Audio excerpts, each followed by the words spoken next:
আমি হাম্বি, আমি ছায়ানট, আমি হিন্দল, আমি চলচঞ্চল টমকি চমকি, কত যেতে যেতে চকিতে চমকি, পিন্ডিয়া বিন্দল, আমি চপলা চপল হিন্দল। এবার দ্রোহের কবি কাজী নজরুল ইসলামের বিদ্রোহী কবিতা আবৃত্তি করে প্রশংসা কুড়ালেন ইনকিলাব মঞ্চের মুখপাত্র শরীফ ওসমান হাদী। আবৃত্তির সেই ভিডিও ভাইরাল হয় সামাজিক যোগাযোগ মাধ্যমে।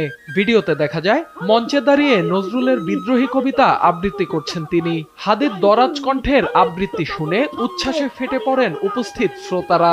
ভিডিওর একটি অংশ সামাজিক যোগাযোগ মাধ্যমে ব্যাপক আকারে ছড়িয়ে পড়ে। মন্তব্যের ঘরে ফেসবুক ব্যবহারকারীরা লেখেন, হাদীর কণ্ঠে বিদ্রোহী কবিতা পূর্ণতা পেয়েছে। অনেকে তাকে সম্বোধন করেন মিস্টার অলরাউন্ডার নামে। অনেকে আবার বলছেন, এমন টকবগে তরুণকে সংসদে পাঠাতে না পারলে জাতি পস্তাবে। জুলাই পরবর্তী সময়ে মাইক্রোফোন হাতে প্রতিবাদের ঝড় তুলে আলোচনায় আসেন ইনকিলাব মঞ্চের মুখপাত্র ওসমান হাদী।